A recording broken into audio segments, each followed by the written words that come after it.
Hello student, now we are going to start logic part 5.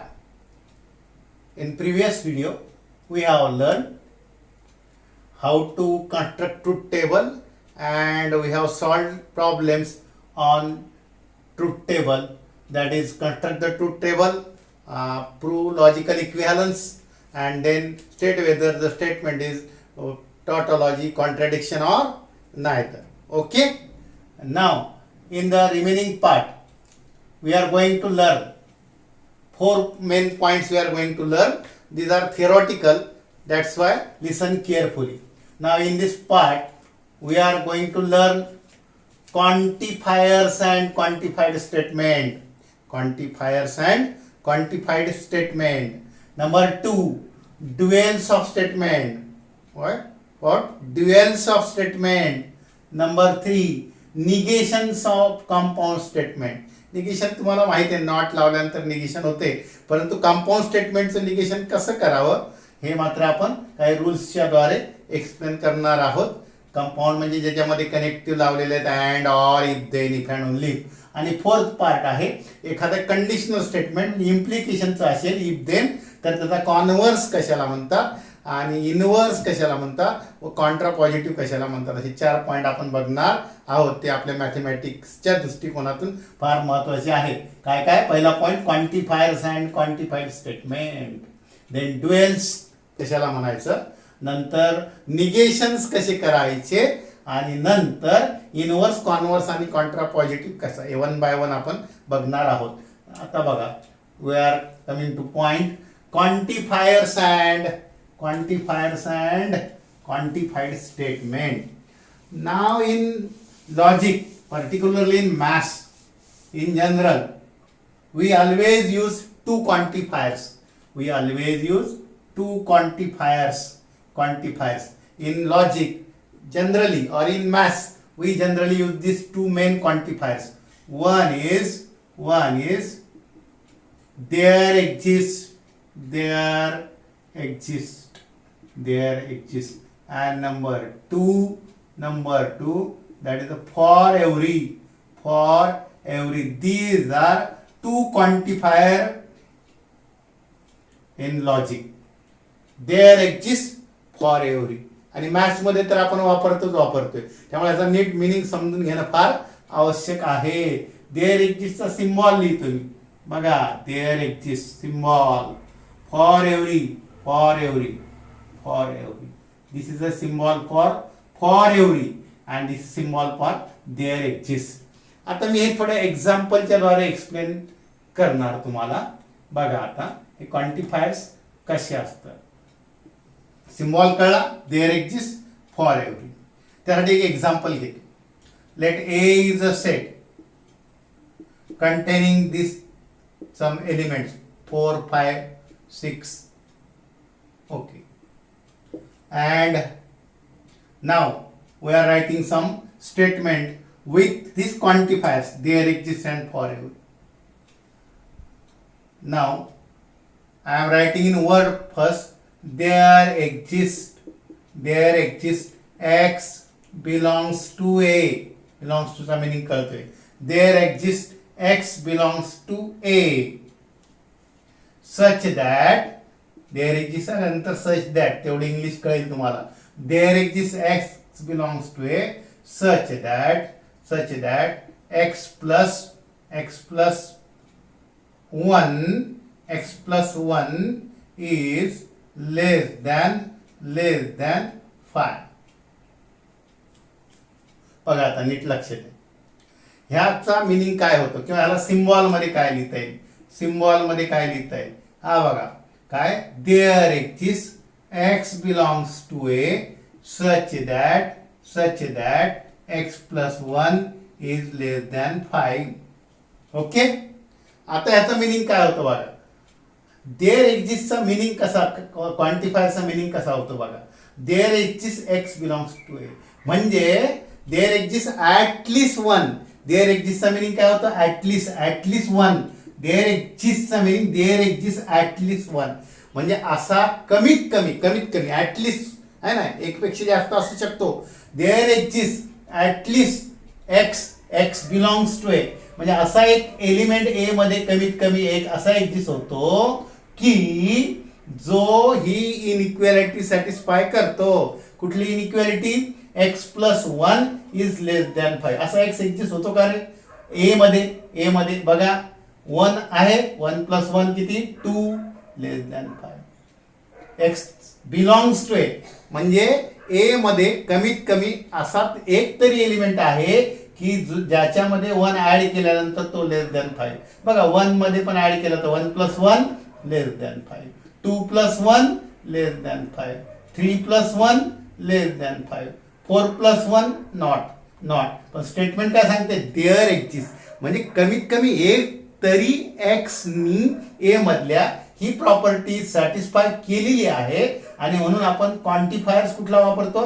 There exist. There exist. There एक्झिस्टचा meaning कळला की कमीत कमी एक तरी, एकापेक्षा जास्त असू शकतात, कमीत कमी एक तरी ए मधला एक्स असा आहे की ज्याच्यामध्ये प्लस 1 केल्यानंतर त्याची ऍडिशन लेस दॅन 5 येते. बघा 1 आहे ना, एक्स 1 ए मधला 1 ऍड केला 1 मध्ये 2 होतात, 2 प्लस 1 3 लेस दॅन 5, एक्स 3 घेतला 3 प्लस 1 4 लेस दॅन 5, 4 घेतला तर नाही. पण हे तीन एलिमेंटरी ही प्रॉपर्टी सॅटिस्फाय करतात.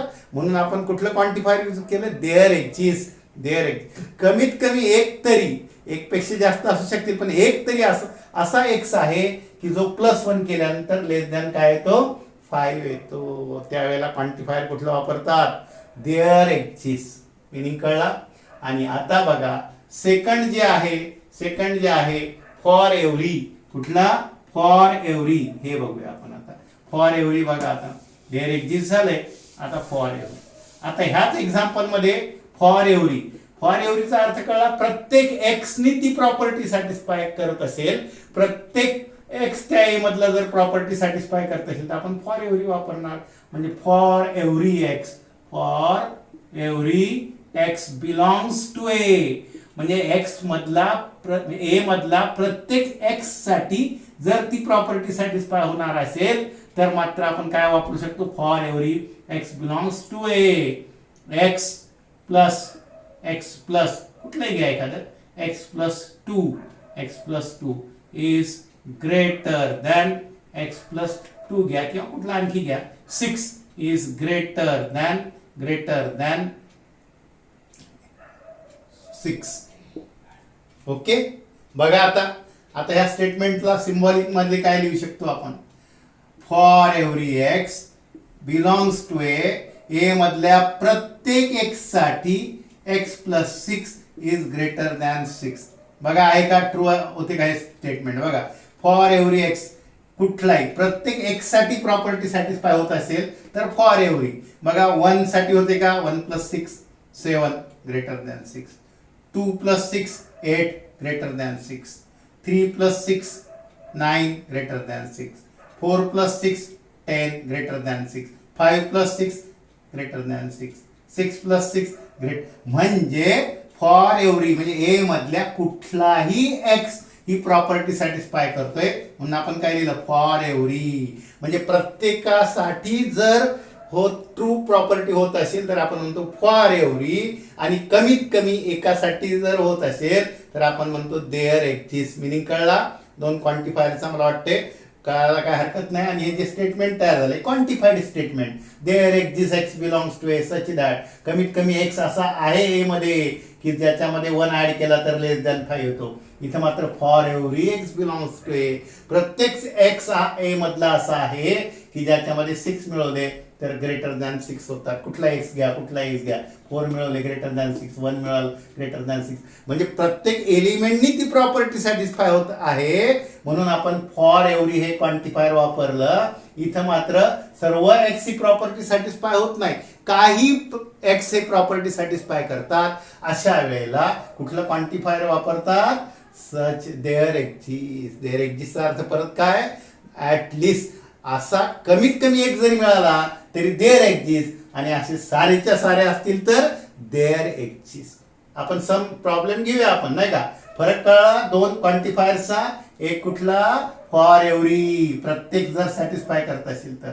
देअर एक्झिस्ट, कमीत कमी एक जरी प्रॉपर्टी सॅटिस्फाय करत असेल तर देअर कमीत कमी एक तरी एक्झिस्ट होतं बाबा, कमीत कमी. जास्त होऊ शकतात, कमीत कमी एक तरी, पण सर्वच्या सर्व for every at least there exist. At least एक एलिमेंट जरी प्रॉपर्टी सॅटिस्फाय करत असेल तर there exist element that satisfy property. आणि सर्वच्या सर्व करत असतील तर फॉर एव्हरी एक्स. कळलाय दोघांमधला फरक? पहिला पॉईंट संपला. फार सोपे सोपे पॉईंट्स आहे ते, पण तुम्हाला 2 मार्क्ससाठी बघा. हे this logic topic carries 8 marks, matrix topic carries, बघा लॉजिक 6 मार्क आहे ना, sorry 8 mark, matrix 6 mark, trigonometry 10 mark. पहिल्या पार्ट मध्ये 10-60 है ना, 24 marks. These 3 topic carries 24 marks. Means in first topic total papers carry 80 marks. Means expected काय आहे तुम्हाला की पहिल्या टॉपिक मधले 40 मार्क्स सॉल्व करायला लागतील. पहिल्या पार्ट मधले, दुसऱ्या पार्ट मधले 40. अप्रॉक्सिमेशन सांगते तुम्हाला, कारण ऑप्शन असतात वगैरे. पण हे 24 म्हणजे बघा नियर अबाउट तुम्हाला फर्स्ट पार्ट जो आहे मॅथ्स मधला त्याचे 50% क्वेश्चन फक्त या 3 टॉपिकवर. मी तर म्हणेल एखादा स्टुडंट याच्यावरतीच पास होईल. 24 पैकी त्यांनी एकदम परफेक्ट काहीच नाही केलं वर्षभर आणि नुसते 24 केले, समजा डब्बू आहे एखादा, नाही का, फारच मॅथ्सला घाबरतो. सर्वांसाठी ही सूचना नाही, नाही का, फारच घाबरतो. 3 टॉपिक काय नाही करायचं, वर्षभर 3च टॉपिक करायचे. 24 मार्क्स नक्की आरामात सॉल्व्ह करू शकेल. 24 पैकी 20 मिळाले तरी तो मला वाटते पास होईल. 35ला पासिंग आहे, जास्त बोलण्याची काय आवश्यकता नाही. म्हणून 3 टॉपिक का घेतले पहिल्यांदा, ट्रिकोनॉमेट्री 10, 6 लॉजिक. आता आपल्या विषयावरती येऊया. 8 मार्क्स आहेत आणि 2 मार्क्स साठी हे फार महत्वाचे. क्वांटिफाईड स्टेटमेंट पहिला पार्ट कळला. Second part now second part we are going to learn, that is duals of statement. स्टेटमेंटचं ड्युएल कशाला, 2 मार्क्स साठी, 1 मार्क्स 2 मार्क्स साठी क्वेश्चन फार महत्वाचे आहेत, नाही का, म्हणून माहितीच पाहिजे. क्वांटिफायर कळले, for every there exist. Duals of statements. बघा ड्युएल्स कशाला म्हणतात. त्या अगोदर मी तुम्हाला 2 सिम्बॉल सांगतोय. टॉटॉलॉजी असेल एखाद्या स्टेटमेंट मध्ये तर ती टीने डिनोट करतात. टॉटॉलॉजी म्हणजे always true statement, tautology. PQR आपण स्टेटमेंट घेतोच, पण ते नेहमीसाठी ट्रू असेल तर टी लिहायला हरकत नाही. टॉटॉलॉजी तसं these are the symbols for tautology and contradiction. Tautology is denoted by small t and C is denoted by contradiction. Now if, बघा मी काय बोलतो, ड्युएल्स कशाला म्हणतात. If there are 2 statement containing connectives these and second connective or. बघा मी काय बोललोय, there are 2 statement containing these connectives and or. T means tautology, small t, and small c means contradiction. Then these 2 statements are said to be, बघा काय बोलतो, 2 statements are said to be duals of each other if one of them is obtained by interchanging t with c. इंटरचेंजचा meaning कळतोय, interchanging t with c and interchanging and with or. परत बघा मी काय बोलतोय, if there are 2 statement containing this connectives or and containing tautology t and contradiction statement that is denoted by c, then these 2 statements are known as duals of each other if one of them is obtained by interchanging and with or t with c. म्हणजे and आणि or ला अदला बदल केली, म्हणजे or च्या जागी काय लिहिला, and लिहिला, or च्या जागी and च्या जागी or लिहिला, t च्या जागेवरती c लिहिला, c च्या जागेवरती t लिहिला. म्हणजे काय, and जिथं असेल सोप्या भाषेत, and जिथं असेल त्याला or ने रिप्लेस करा, or जिथं असेल त्याला and ने रिप्लेस करा, t ला कॉन्ट्रॅडिक्ट c ने रिप्लेस करा, c ला t. एवढं सोपं काम आहे. तरी पण 2-2 मार्क्स घालवले आम्ही बोर्डात बघतोय.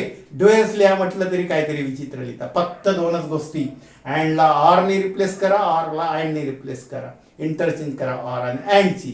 आणि टीला सी नी, टी असेल तर सी लिहा, सी असेल टी लिहा. असं केल्यानंतर जे स्टेटमेंट मिळेल ते पहिल्याचं काय झालं, ड्युएल, किंवा पहिलं हे दुसऱ्याचं काय झालं, ड्युएल. मिनिंग कळला.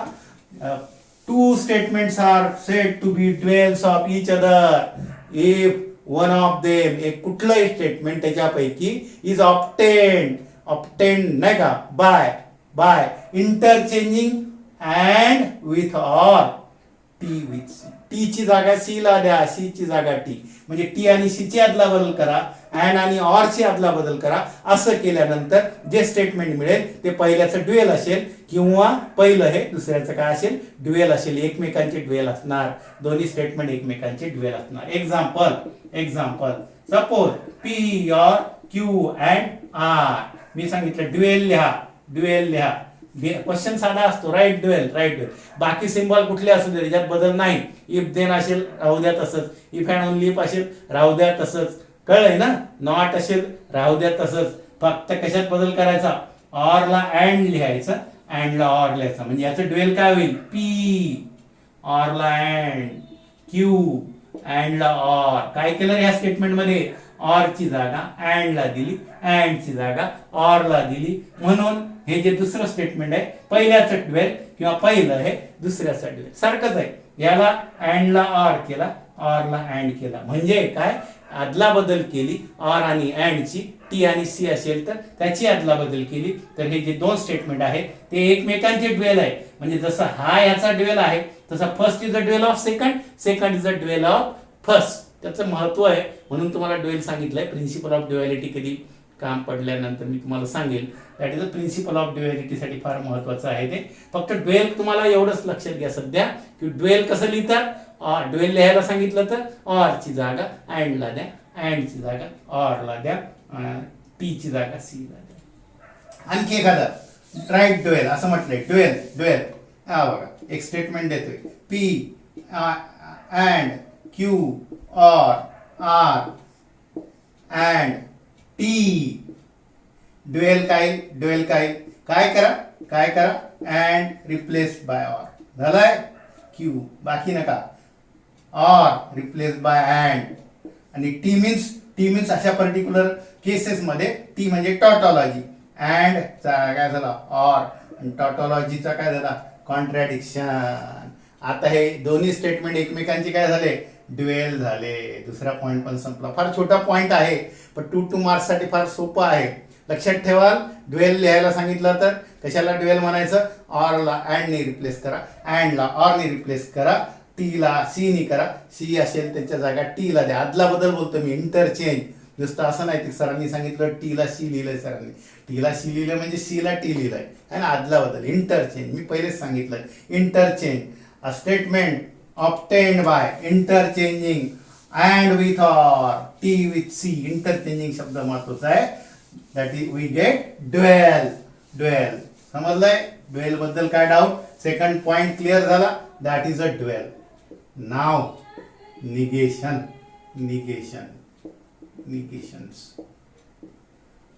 निगेशन्स कशी करायचे तुम्हाला एक तर मी पहिलेच सांगितलंय. निगेशन म्हणजे नॉट लावणे म्हणजे निगेशन. मी म्हटलंय 2 + 3 7. That is a statement. Negation काय येईल रे, निगेशन काय येईल. समजा हे पी स्टेटमेंट आहे, that is a suppose P statement. त्याचं निगेशन येईल नॉट पी म्हणजे काय येईल 2 + 3 7 आहे. इथे काय म्हणणार नॉट 7. निगेशन सिंपल स्टेटमेंटचं निगेशन माहिती आहे.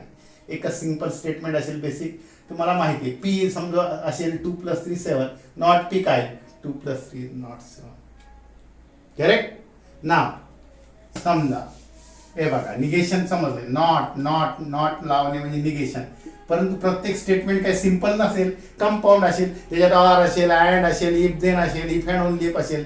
म्हणून हे फार महत्वाचे आहेत. निगेशन कसे करावे तर हे फार महत्वाचं आहे. नॉट लावणे म्हणजे निगेशन एवढं जरी असलं तरी तुम्हाला कंपाऊंड स्टेटमेंट मध्ये एवढं सरळ नाही, त्यासाठी काही रूल्स बघावे लागतील.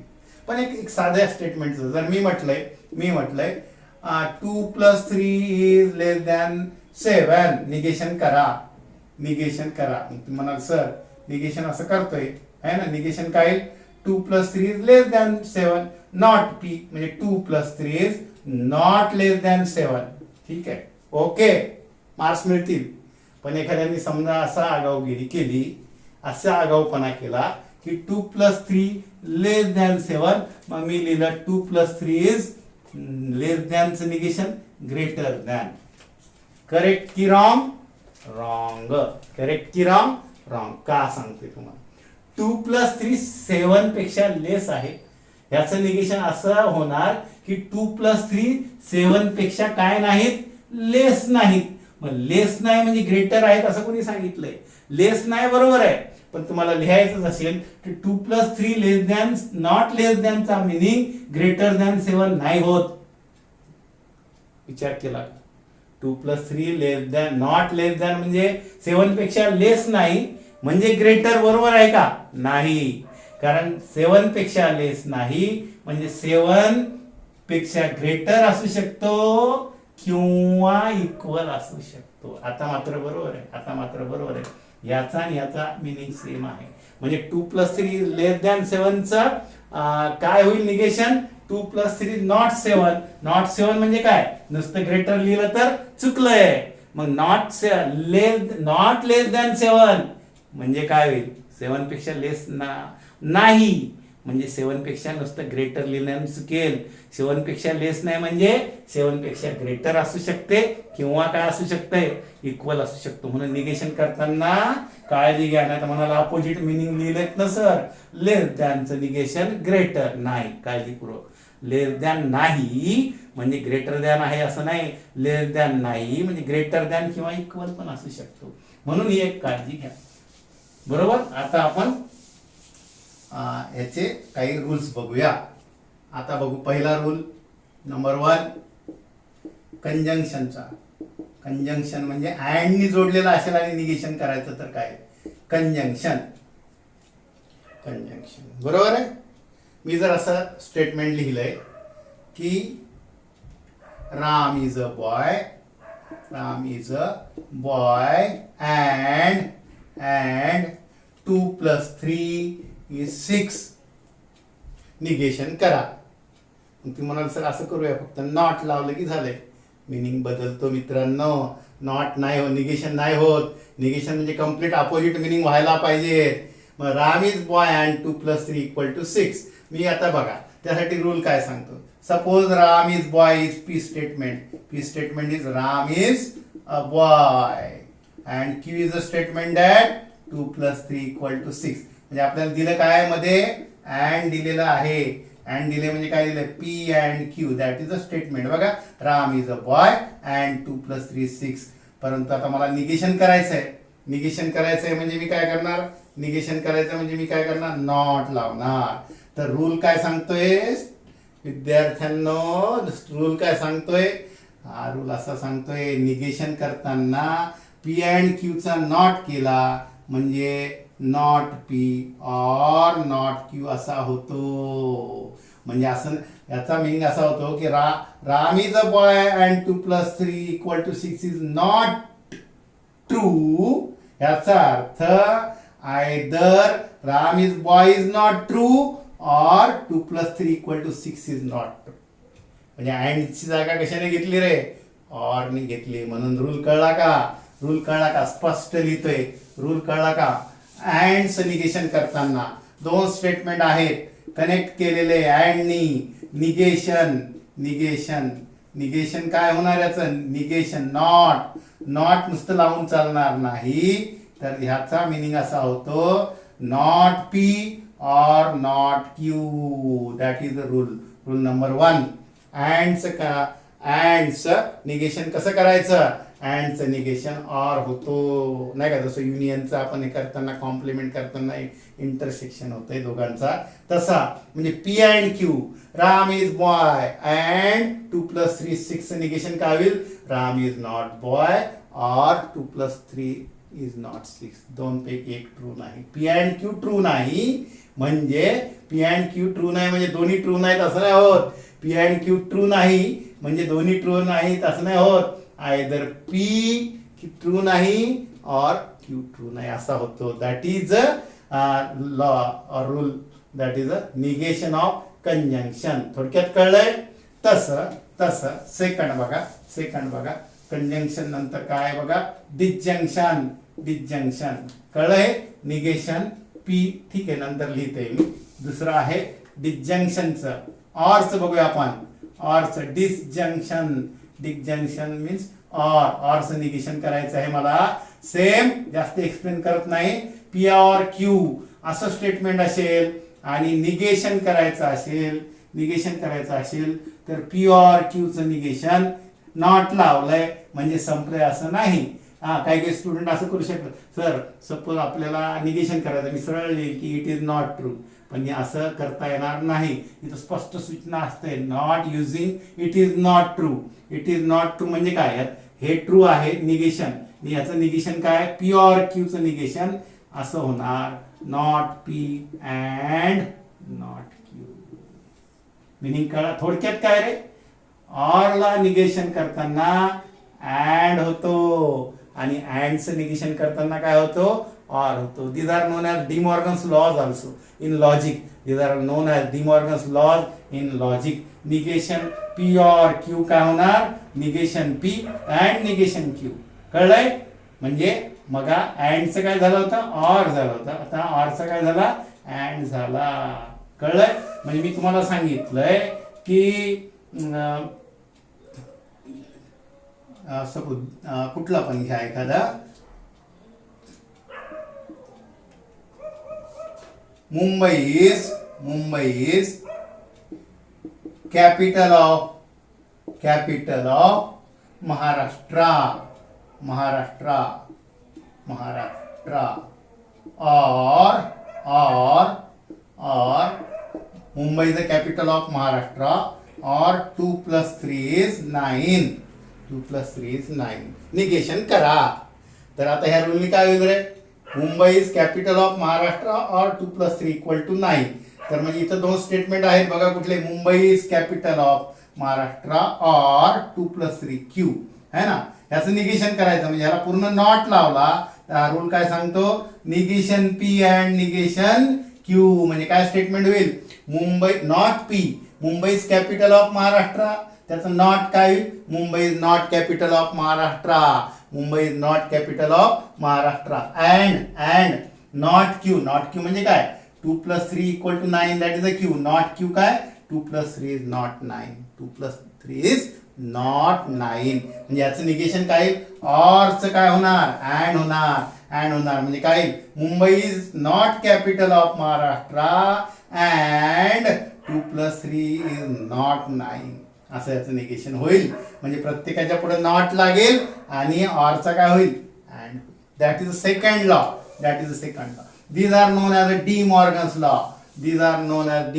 लॉ. बघा मग इथे लिहितोय मी फर्स्ट अँडचं केलंय आपण निगेशन. टोटलचं निगेशन करायचं असेल तर निगेशन ऑफ पी करा, अँडचा काय होईल ऑर होईल negation of Q. Second law D Morgan's law P और क्यूचं स्टेटमेंट असेल म्हणून नेहमी निगेशन करताना सम घेणार मी, तरी पण निगेशन करताना सिम्बॉल मध्ये लिहिलंय तर फार सोपं जाईल. Negation P and negation of Q. बघा अँडचा काय झाला ऑर झाला, ऑरचा काय झाला अँड झाला. नॉट दोघांना लागला. मला वाटतं ह्याच्यापेक्षा सिंपल आता आणखी काय सांगणार तुम्हाला नाही का. फक्त लक्षात ठेवायचंय. फार डोकं चालवाय मॅथ्समध्ये. डोकं फक्त ठराविक ठिकाणी चालवा. फार काही जास्त डोक्याला त्रास देण्यासारखं काही नाही या टॉपिकमध्ये तर नाहीच नाही. आता तसं निगेशन कशाचं करणार आपण, इफ पी देन क्यू. ऑरचा झाला अँडचा झाला इफ पी देन क्यू. थोडंसं एक्सप्लेन करते. फक्त आता बघा, फक्त मी इथं लिहितो रूल लिहितोय निगेशन ऑफ पी एक्सप्लेन करतोय नंतर. फक्त रूल लिहून घ्या. If negation of P then Q काय होणार पी अँड नॉट क्यू. काय होणार पी अँड नॉट क्यू. हे बघा एक्सप्लेन करेल मी नंतर. ह्या आता पार्टमध्ये फक्त एवढंच लिहून घ्या की negation of if P then Q P and not Q.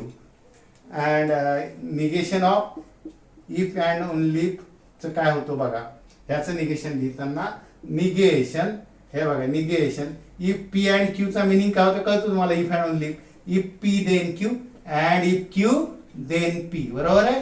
ह्याचं निगेशन करताय तुम्ही, ह्याचं निगेशन करता म्हणजे बघा अँडचा ऑर होईल आणि ह्याचं निगेशन होईल इफ पी देन क्यू झाला, अँडचा काय झाला ऑर झाला.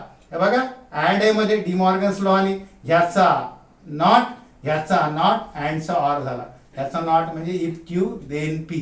पण इफचा नॉट कसा करतात हे बघा, इथे लिहिलंय मी P but not Q, P and not Q, P and not Q, or इथं काय क्यू अँड नॉट पी. ह्याचं निगेशन काय क्यू बट नॉट पी. हे फक्त लिहून घ्या, अजून डिटेलमध्ये तुम्हाला पुढच्या व्हिडिओमध्ये सांगणार. चारीचं निगेशन आणि 5 बघा, 5व्याचं बघा निगेशन ऑफ पी पीच होणार. निगेशन ऑफ नॉट पी, परत त्याचं नॉट केला पीच मिळणार.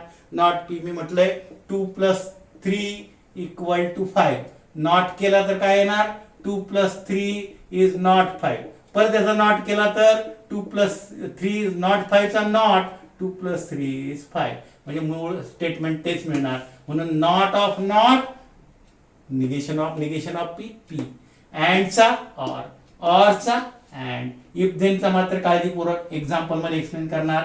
इफ पी देन क्यू चा पी अँड नॉट क्यू, काय निगेशन इफ पी देनचं P and not Q, and if and only इफचं निगेशन आहे P and not Q or P and not Q or Q and not P. हे बघा हे negation आहे, हे लक्षात ठेवा, लिहून घ्या, चारी पण लिहून घ्या, है ना. Number 1, number 2, number 3.